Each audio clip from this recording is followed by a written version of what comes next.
हे guys अस्सलाम वालेकुम and welcome back to my channel. अभी तो हम बना रहे हैं चिकन शिनवारी।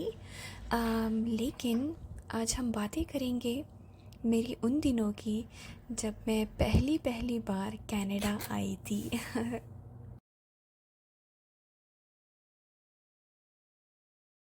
अब कनाडा आने का भी एक पूरी स्टोरी है, लेकिन वो नहीं, चले वो फिर किसी दिन बताएंगे आपको। अच्छा, तो जब मैं आई बिल्कुल तनहा अकेली, और ऐसी मैं लड़की थी कि मैं बिल्कुल अपने पेरेंट्स पे ही डिपेंडेंट थी, और कभी बाहर निकली ही नहीं थी। और अब इतना लंबा सफ़र, तो ख़ुद सोचे कि पता नहीं कैसे मैं आई होंगी। तो वो भी मैं एक दिन आपके साथ शेयर करूँगी कि किस तरह का था वो मेरा एक्सपीरियंस अकेले में सफ़र करना। लेकिन अभी तो मैं वो बताऊँगी जब मैं पहली पहली बार आ गई तो कैसे था। तो जी, मैं आई थी मार्च में, और बहुत ही ज़्यादा स्नो थी और मौसम काफ़ी ठंडा था, और मुझे इतनी एक्साइटेड थी कि बस ना पूछे।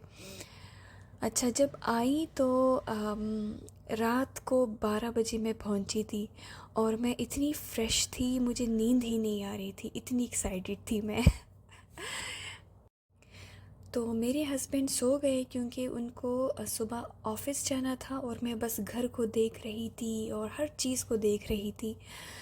फिर मुझे सुबह सुबह के टाइम नींद आई, और नींद में ही मेरे हस्बैंड ने मुझे बोला कि मुझे ऑफ़िस जाना है, और बस मैंने कहा कि ओके ठीक है। तो कुछ देर नींद के बाद जब मैं उठी तो अकेले घर में मुझे डर सा लगने लगा, और मुझे लगा कि अब ओ नो, ये क्या हो गया है, यहाँ तो कोई है ही नहीं, ये क्या होगा। तो उसी टाइम से मुझे थोड़ा सा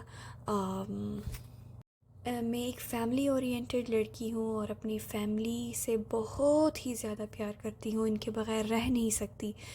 तो ख़ैर उस टाइम थोड़ा सा लग रहा था, लेकिन एक्साइटमेंट लेवल लेवल भी काफ़ी ज़्यादा हाई था। अब जो है तो दिन गुज़र रहे थे, और मेरा एक्साइटमेंट का लेवल कम होता काफ़ी तेज़ी से जा रहा था। तो बस मुझे किसी चीज़ में फिर मज़ा नहीं आ रहा था, ना खानों में ना फ्रूट्स में। और बस मैं थोड़ा फ़ील करने लगी कि नहीं, ये मुझे तो अब यहाँ नहीं रहना, ये क्या हो गया है, ये कौन सी जगह मैं आ गई हूँ।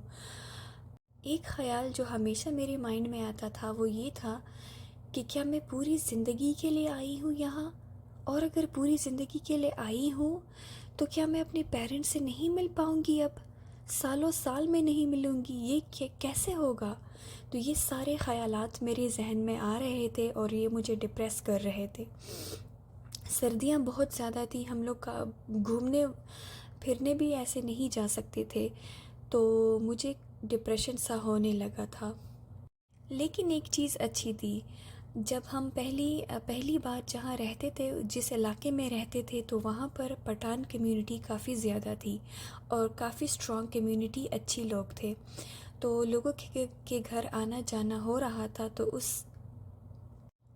उस वजह से अब मुझे मेरा दिल बहलने लगा, और मैंने कहा कि चलो कोई तो है, हम जिसके घर आते जाते हैं। तो कनाडा का एक मौसम काफ़ी डिप्रेसिंग होता है। जब सर्दियाँ होती है हमेशा आप वाइट वाइट देखते रहते हैं, गाड़ी में भी बैठे तो ऐसे लगता है कि ब्लैक एंड वाइट मूवी चल रही है, और हर चीज़, अब इंसानों को भी आप नहीं देखते बाहर। एक चीज़ ये बहुत ज़्यादा डिप्रेसिंग होती है।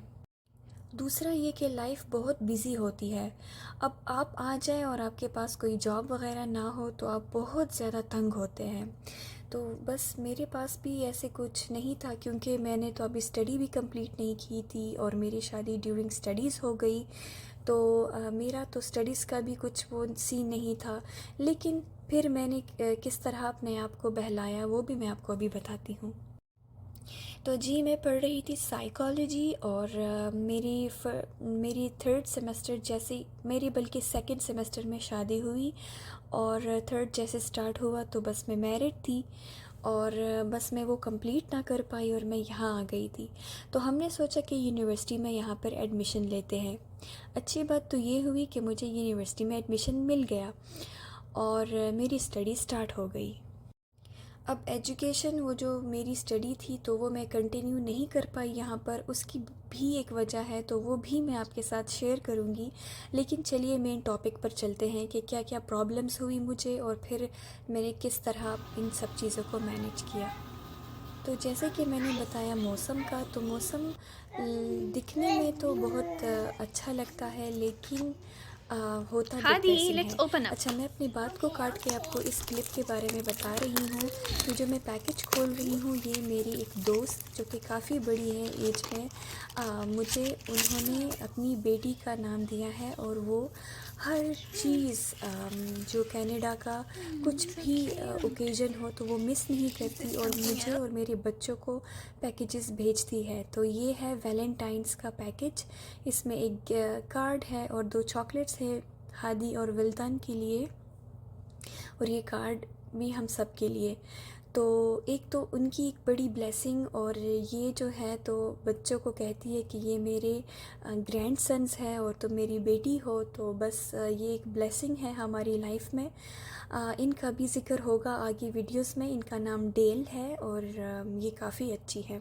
अच्छा जी, तो अभी वो बात करते हैं कि क्या क्या मसले आए। तो मौसम का भी था, दोस्त भी नहीं थे और बंदा फ्री होता है। इसके बाद आ गई गर्मियाँ, और गर्मियों का मौसम थोड़ा सा फिर रिलैक्सिंग होता है, अच्छी अच्छी जगह होती है घूमने के लिए। तो अब जो है तो मैं अपने आप को थोड़ा सा उस टाइम वो हम लोग निकल भी रहे थे और समर्स एंजॉय कर रहे थे, और इसके बाद जो है तो मेरी स्टडी भी स्टार्ट हो गई, और साथ साथ में मैंने उन दिनों यूट्यूब भी स्टार्ट किया था। अब उस टाइम तो मेरे ज़हन में ये नहीं था कि मैं किस तरह अपने आप को रखूँगी, मैं अपनी ट्रेडिशनल क्लोथ्स वग़ैरह या अपने कल्चर को प्रमोट करूँगी या फिर इनको। मुझे इस चीज़ में बड़ी कन्फ्यूजन थी, मिक्सअप हो रही थी कि इस बाहर जा रहे हैं तो मैं किस तरह ड्रेसअप हूँ और क्या करूँ। ऐसा ना हो कि कोई मुझे बुरा कहे। लेकिन ये होता है एक इलाके का असर होता है आप पे। जहाँ हम रह रहे थे तो वहाँ पे जैसे मैंने बताया कि पठान काफ़ी ज़्यादा थे, तो मुझे ड्रेसिंग वगैरह में ऐसे कोई प्रॉब्लम नहीं आई। और मेरे पास पाकिस्तानी जो Can I have one cultural bite, please? Clothes थे तो मैं वो पहन के जाती थी, No. बल्कि मुझे काफ़ी तारीफ़ें सुनने को मिली। और अक्सर मेरे हिजाब को भी ये जो गोरे हैं तो वो तारीफ़ करते थे। हाँ, होता है कुछ लोग रेसिस्ट भी होते हैं, तो वो कुछ ऐसी शक्ल बना लेते हैं, एक्सप्रेशंस ले आते हैं अपने चेहरों पे कि आपको पता चल जाता है कि इनको हम पसंद नहीं आए। लेकिन मैं कहूँगी कि कनाडा में रेसिस्ट जो है वो 30% है, बाकी जो है 70% आबादी जो है वो काफ़ी ज़्यादा अच्छी है, फ्रेंडली लोग हैं। लेकिन ये जो मैंने आपको परसेंटेज बताया, ये हर कनाडा के हर एक सिटी में नहीं है। हो सकता है कि 50-50 हो किसी किसी सिटीज़ में। अब मैं डिफरेंट सिटीज़ में अब रह चुकी हूँ, तो मैं इसीलिए ये कह रही हूँ। मैं बात कर रही हूँ सस्केचुअन की और रेजिना की, जहाँ हम पहले रहते थे, तो वो मुझे काफ़ी ज़्यादा मेरा अच्छा एक्सपीरियंस गुज़रा है। अब कनाडा में फ़्रेंड्स कैसे बनाएं?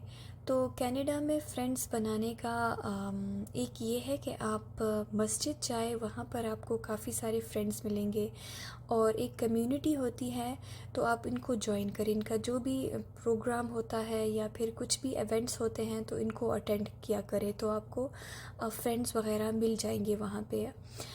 मेरा मसला ये था कि मसला तो ख़ैर नहीं, मैं जहाँ रह रही थी तो वहाँ काफ़ी अच्छे अच्छे लोग रहते थे, और लेकिन वो जो थी तो वो सारी एज में काफ़ी बड़ी थी। वो उनकी बच्चे जो थे वो मेरे एज के थे, लेकिन उन्होंने मेरे साथ बहुत अच्छा टाइम स्पेंड किया, मुझे हर चीज़ सिखाई, और I am really thankful to them.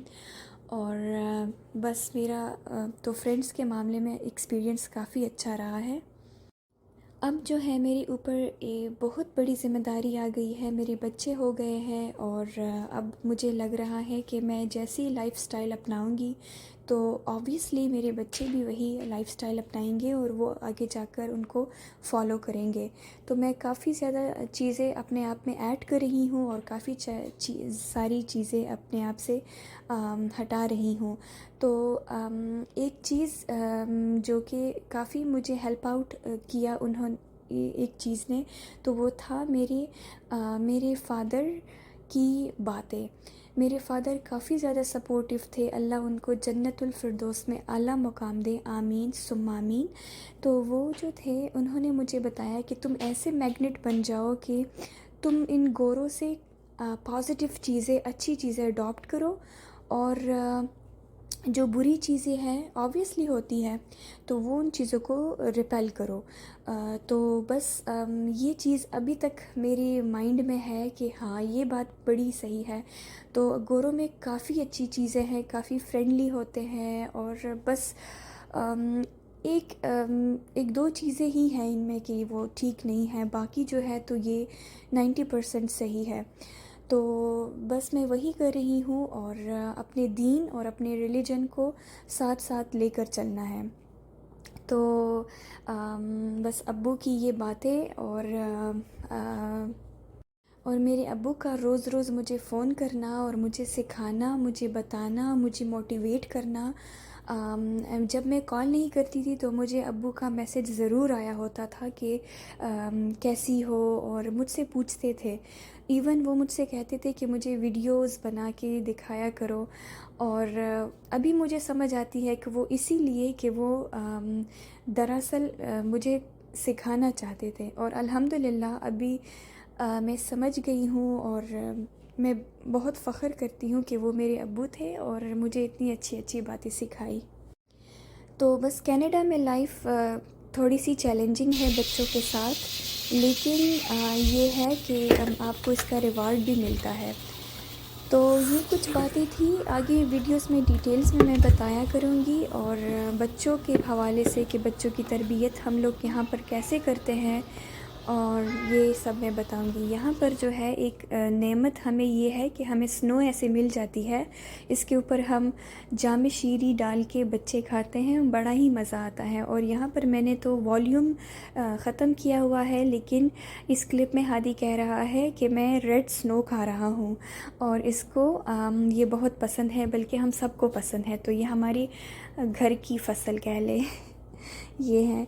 और बस ये थी हमारी कुछ बातें जो कि मैंने जल्दी जल्दी में आप लोगों से कही। और यहाँ पर हम लोग बना रहे हैं पज़ल्स, और हम लोग इस तरह अपने आप को फैमिली टाइम देते हैं बच्चों के साथ, फिर यही होता है। तो चलिए फिर नेक्स्ट वीडियो में मिलेंगे, तब तक अपना ख्याल रखिए, बाय।